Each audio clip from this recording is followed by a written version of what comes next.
Al-Fatihah.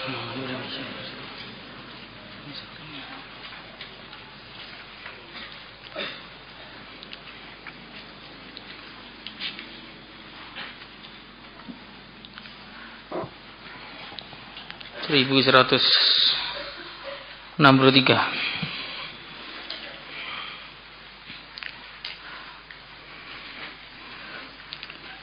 atau 61 1163. Bismillahirrahmanirrahim. Wa an Thawban radhiyallahu ta'ala anhu qala lamma nazalat, ketika turun ayat walladzina yaknizuna ila akhir. Walladzina, dan orang-orang yaknizuna yang mereka menyimpan az-zahaba, emas, wal fiddata, dan perak, wala yunfikunaha, dan mereka tidak menginfakkannya fi sabilillah, di jalan Allah, fabashshirhu bi'adzabin alim, maka berilah mereka kabar gembira dengan azab yang pedih. Jadi ayat ini turun untuk orang-orang yang tidak membayarkan zakat emas dan perak secara khusus, dan juga ancaman bagi orang-orang yang tidak membayar zakat secara umum.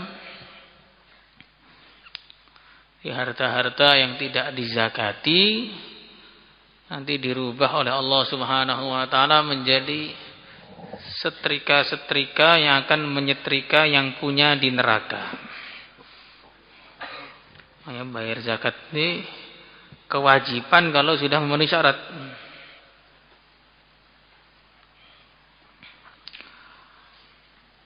Qala, maka Sayyidina Thawban mengatakan, kunna ma'a Rasulillah sallallahu alaihi wasallam fi ba'di asfari, di sebagian perjalanan beliau. Faqala, maka mengatakan ba'du ashabihi, unzilat, telah diturunkan fi dhahabi wal fiddah, mengenai emas dan perak. Maksudnya telah turun ayat yang mencaci menyimpan emas dan perak. Walaupun ini maksus, yaitu yang tidak mengeluarkan zakatnya, tapi tetap saja menyimpan harta walaupun sudah dikeluarkan zakatnya, menyimpan saja, tidak pernah dikeluarkan untuk sedekah dan sebagainya, itu ya kerugian yang fatal ketika di akhirat. Wa ma tuqaddimu li anfusikum min khairin tajiduhu indallah. Apa saja yang sudah kamu kirimkan duluan ke akhirat, maka kamu akan menemukan pahalanya ketika di sana.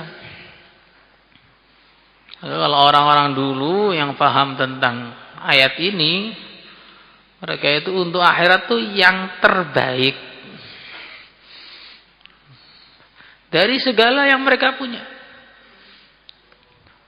Contoh pertama ya siapa? Habil punya kambing, maka untuk dikirimkan ke akhirat, kambing yang terbaik yang dikirimkan. Ada juga orang Islam yang lain namanya Qabil. Qabil itu orang Islam. Orang yang muktamad itu kekufuran terjadi menjelang zamannya Nabi Nuh alaihi salatu wassalam. Habil orang Islam, tetapi dia orang Islam yang enggak paham untuk Allah itu harus yang terbaik. Maka dia korban juga sekenanya. Bahkan yang jelek-jelek itu malah dikorbankan. Yang sudah mau busuk itu, tanaman-tanaman dia yang sudah mau busuk dikorbankan. Kadang orang kita mengatakan, oh aneh sekali Qabil nih, masa untuk Allah yang jelek-jelek. Nah kita juga sering sedekah itu cari uang yang paling kucel yang ada di kantong kita. Ya, yang paling kucel, yang sudah agak sobek-sobek, gambarnya perahu 100 rupiah, dikeluarkan. Yang masih 100.000 dieman-eman sampai akhirnya dicolong sama orang. Nggak ada pahalanya kan kalau dicuri sama orang. Coba kalau diinfakkan sebelum dicuri, tentu besar pahalanya. Tapi karena kamu tidak mau infak, akhirnya kehilangan uang serta kehilangan pahala sekaligus. Allahu Akbar. Unzilat, diturunkan fi dhahabi wal fiddah law alimna, seandainya kita mengetahui ayyul mali khairun, mana harta yang lebih baik, anatahiduhu, kemudian kita menjadikannya sebagai simpanan.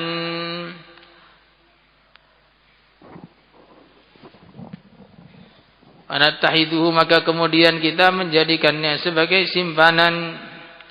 Qala, maka baginda sallallahu alaihi wasallam bersabda, afdaluhu, yang paling baik untuk kalian simpan, lisanun dzakir, lisan yang selalu berzikir, wa qalbun, dan hati syakir yang selalu bersyukur, wa zaujatun mu'minatun, dan istri yang beriman, tu'inuhu, yang membantu orang tadi, ala imani, atas imannya. Rawahu Ibnu Majah wa Tirmidzi wa qala haditsun hasan. Jadi itu Nabi ditanya tentang materi, jawabannya rohani. Karena memang Nabi itu pikirannya agama, pikirannya akhirat. Maka orang semua diajak untuk mikir akhirat. Urusan simpan harta pikir sendiri. Urusan pahala ini loh yang perlu kamu pikirkan. Harta nggak perlu ditarget untuk disimpan, semua orang sudah nyimpan masing-masing. Tapi pahala itu sudah ditarget habis-habisan, tetap saja pada nggak tertarik dengan pahala. Contohnya apa? Sop depannya kosong, nggak mau maju. Kamu aja yang maju. Saya sudah kebanyakan pahala. Mulutnya nggak ngomong, tapi hatinya ngomong. Kebanyakan pahala. Silakan ke depan. Duduk paling belakang sendiri. Sampai tidak mendengar apa-apa. Ngaji juga begitu. Paling belakang sendiri sampai keluar.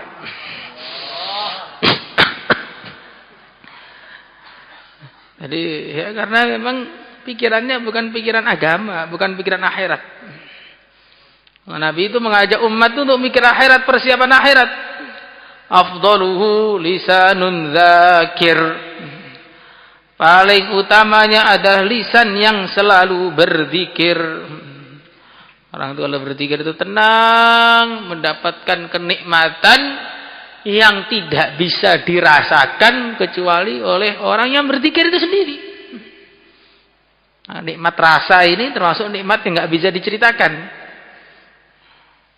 Ya, seperti orang nggak pernah makan sate, diceritakan kayak apapun tentang sate, ya dia cuma Allah. Daging kok ditusuk-tusuk, nanti nyangkut bagaimana? Karena dia belum pernah makan. Begitu dia makan betulan, akhirnya dia ulang terus, makan terus.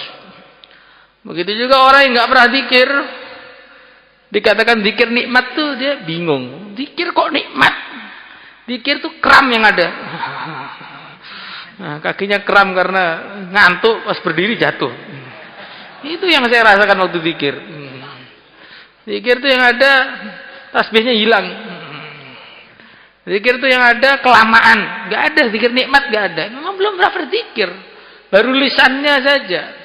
Hatinya belum pernah berzikir, aja belum merasakan.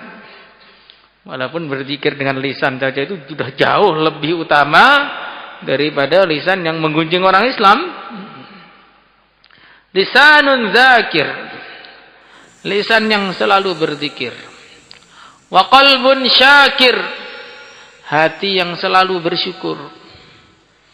Jadi kalau orang itu sudah bersyukur, dapat apa saja cukup. Tapi kalau orang itu enggak bersyukur, apa saja kurang. Itu ada nas hadis. Lau kana li bani Adam wadiyani min dhahab, latamanna an yakuna lahu thalis.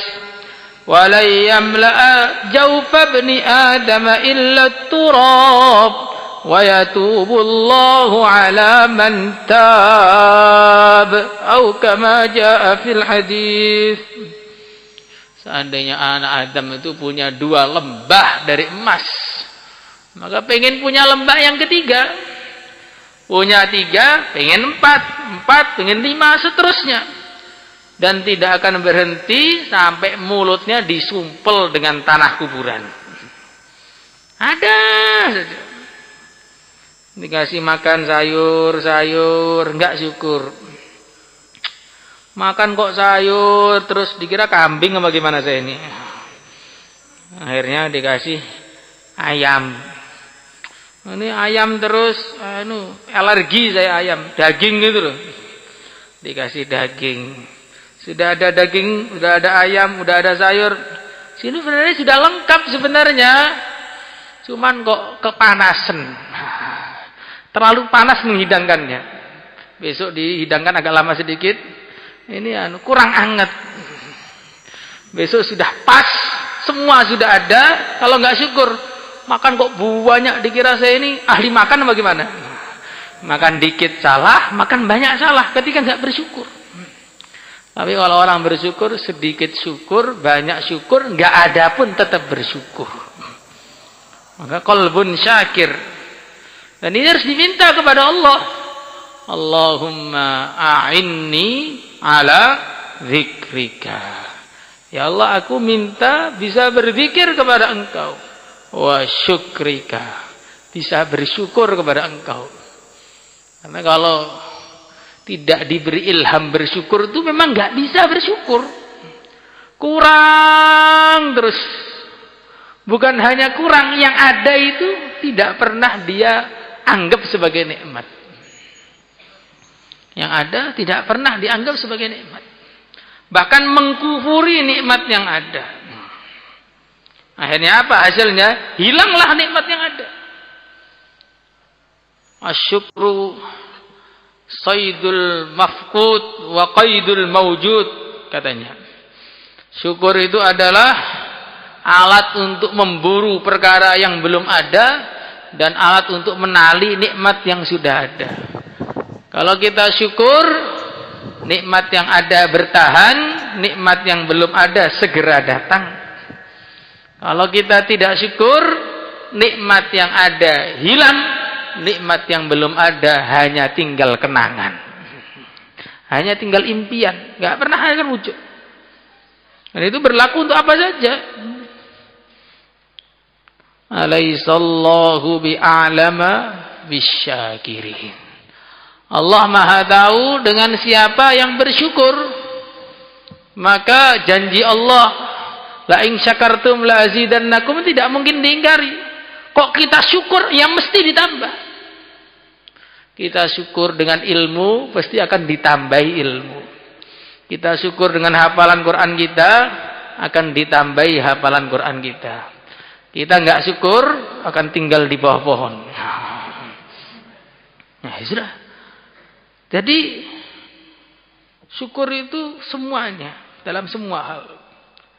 Kok kita ini jarang sholat? Ya. Kenapa kok jarang sholat? Memang Allah melihat hati kita itu dikasih sholat nggak syukur, maka jadi jarang sholat. Kenapa kita ini kadang-kadang nggak pinter-pinter? Karena kalau dikasih ilmu itu juga nggak syukur, nggak seneng dapat ilmu itu. Ada dikeluarkan dari kelas. Nah, jadi Masya Allah, ini nyata sekali. Janji Allah di dalam kehidupan di dunia itu nyata sekali.